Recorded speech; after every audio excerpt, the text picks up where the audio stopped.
What's going on, YouTube? My name is Anthony Marquez. What's going on, guys? My name is Anthony Marquez, and I'm super excited to tell you how the first week of my YouTube experience, my YouTube journey has went. I'm gonna just get right into it. The top 10 things that I learned my first week of YouTube. Here we go. So what I don't want to do is be cliche, because you hear a lot of YouTubers say, like, you need a thumbnail. Thumbnails are important. Get a thumbnail, thumbnail, thumbnail, thumbnail, thumbnail, thumbnail. And like, you're just like, okay, like I need to become good at thumbnails. But here's the issue when they say it. They don't necessarily show you what it means to be good at a thumbnail. They show you how they perceive what a good thumbnail is. And I don't want to put you in a situation where you're just copying me because I'm showing you what I do. I want you to understand that thumbnails are important, yes, but they're important because of who you are. They're not important because of who you like to see. For instance, one of my favorite YouTubers is Peter McKinnon. He can just post his face and people see him and know him because he's a brand. But I can't just post my face because, let's just be honest, I'm a nobody, and that's just the reality of the situation. So when it comes to a thumbnail, understand you have to structure a thumbnail that fits best for you. Learn, fail, learn, fail, learn, fail, learn, and fail. That is just the reality of the situation. Now, yes, you can place things a certain way on a thumbnail. You can take certain photos that might make more sense for you. You can space words out. You can use certain keywords that make the most sense for the video. However, it still has to be you. What do you want to get out of a thumbnail? So yes, while thumbnails are important, they're only important if you put you into it, if that makes any sense at all. Number 2, they say title. Title is very important, and really title and thumbnail, that could be switched either or. But either way, number 1 and number 2 is thumbnail 100% and title 100%. Title is very important. You should understand this. When you're reading a book, the first page you read is extremely important, right? The first page is what? The front cover of the book. So reading a book, you're motivated by the first thing that you see. It might be the color of the book. It might be the title of the book. 9 times out of 10, when you're reading the title, you should know what the first page might feel like. We shouldn't have to harp on how important titles are, but yes, titles are important. I don't want to sit here all day and tell you why. Just understand it is very, very vital that you do focus on this immediately. As a documentary filmmaker, it's important for me to not always put title first, because as a documentary progresses, you learn more about the story, you learn more about the characters, you learn more about the environment, and therefore once all of that comes together in post-production, now you can start thinking of a title, or you can just have a title in mind as you're working through all these processes, but not with YouTube. With YouTube, it's almost the exact opposite I'm learning. Number 3, keywords. I cannot express to you how important keywords and description is when it comes to YouTube. It's another way to help YouTube understand what your video is about. It's another way to help optimize the platform for yourself. That way YouTube knows where to put your video to begin with. Now, for instance, if I say hello to you, how are you?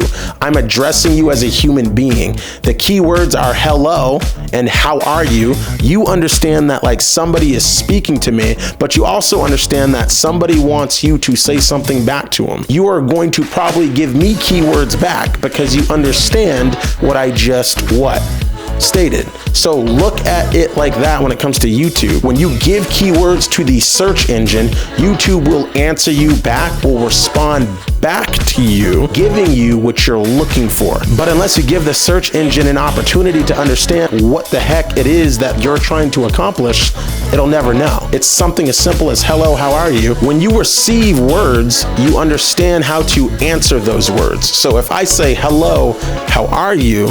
You're probably going to say, I'm good, how are you? You're going to be able to give me what I was looking for because you're going to understand what I was saying to begin with. That's the same way YouTube works. It's just a simple hello, how are you? Give the algorithm an opportunity to say, I'm good, how are you back, by rewarding you with with certain things like views, rewarding you with certain things like subscribers, rewarding you with certain things like comments. That is the only way that you can optimize your entire platform, is by giving the platform something that it actually can understand and comprehend and help you put your videos or put your stories where they need to go. Number 4, you need to be yourself. Don't be anybody else. When it comes to all of this YouTube strategy, YouTube learning, YouTube education, YouTube, like whatever the case may be on YouTube, when it comes to it,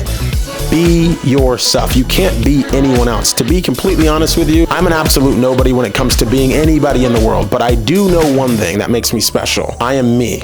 I'm not going to sugarcoat who I am. I'm not going to change who I am for anybody else. I'm always going to show up and be me 110% of the time. Sometimes that turns people off. Sometimes that turns people on. All I'm trying to say is let's just be realistic about who you are and who you're trying to meet and who you're trying to reach. If you're not true to yourself when you finally reach them, it's going to be a very hard act to follow the next time, because they're going to be like, who is this guy? Who are they?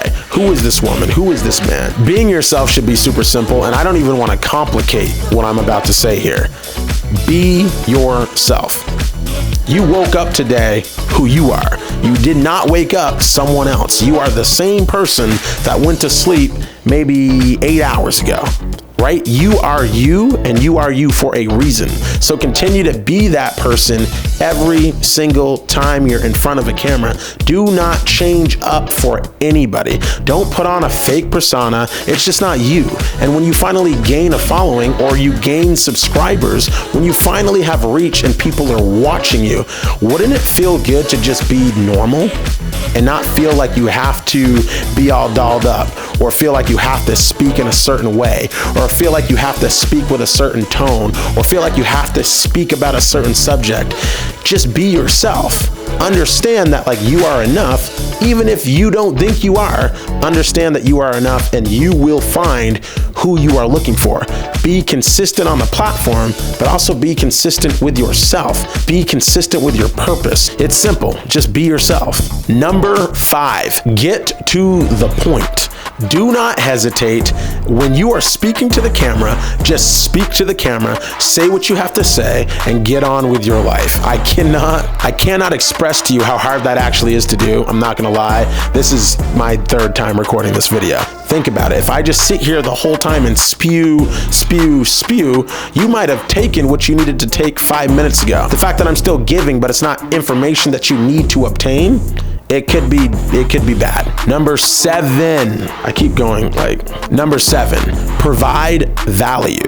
So again, when I'm speaking, I want to give you as much as possible. I'm giving you my top 10 things that I've learned on YouTube within a week. Obviously, I'm providing some sort of value. Now, is it great value? I don't know. Can you find a better video? Probably. However, I'm giving it to you as real as I possibly can, because again, I am not sucked into the whole world of this is how to do it. This is how to do it. Tutorial. I won't do that to you guys ever. I want to be real. I want you to know I'm being honest with you, and I feel like the way I speak to you here is the best way to do it, especially early on. Again, I only have 34 subscribers. I'm not cooking. I can promise you that. However, I'm positive I'm going to grow, because I'm going to be authentic, and I'm going to be true to myself, and I'm going to be real with you and try to provide as much value as I possibly can. Number 8. Now, this is a tricky one, because this could go either way. Provide high quality content. Now, what does that mean? Because it doesn't mean get an expensive camera. It does not mean get expensive lights. It does not mean sit a certain way. It does not mean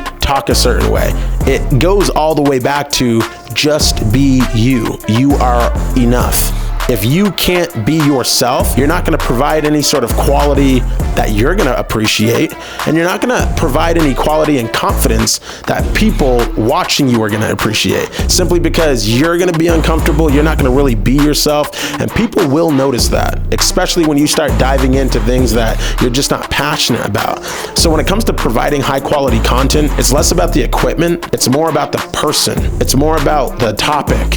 It's more about what do you believe in? Can I feel you through the screen? Can I feel you through the screen? You know what I mean? Point is, make sure that you don't put a price on what quality is when it comes to equipment, because I'm telling you right now, you'll go crazy. You can get mad equipment, you can get professional equipment, you can get professional lighting equipment, you can get the best camera in the world, you can get the most cinematic stuff ever, and still not provide any sort of content that people want to watch because it's not heating their system in any sort of way.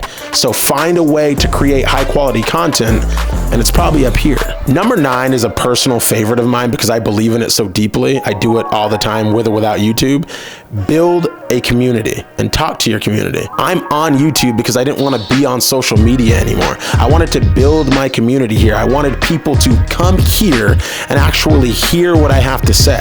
I no longer wanted to post about my day on Facebook or take a picture and post it on Instagram showing people like, oh, look what I did last year. I don't want to live that way anymore. I want to live in the moment with you. Right? So like what's important to me is making sure I build a community that understands this is where I want to be. I want you to know that I want to be here, but then I also want you to want to be here. But when it comes to YouTube, that is the most important thing for me.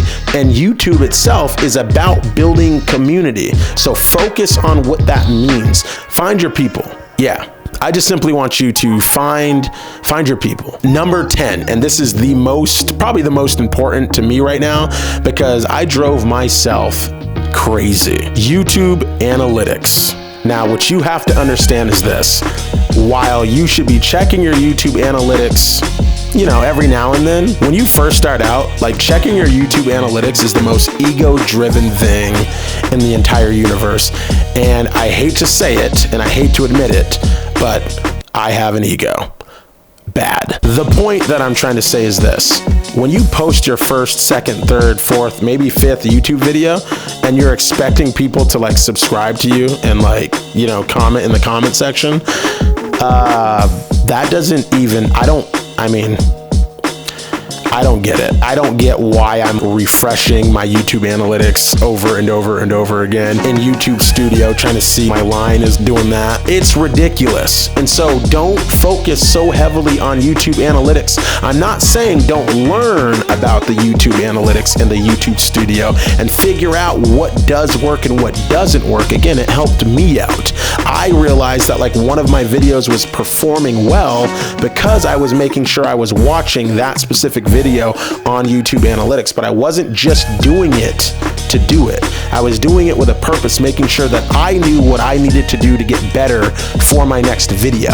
So don't just check it to see if you got a subscriber. Again, I'm probably going to continue to do that too, but the point is you shouldn't focus on that. Don't put all your attention on that, and don't put all your eggs in that basket.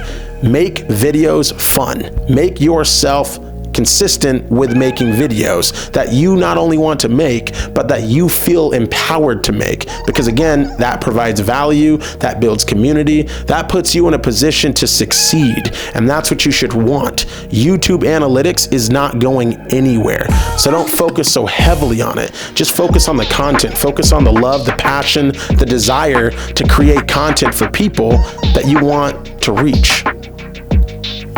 Chase greatness.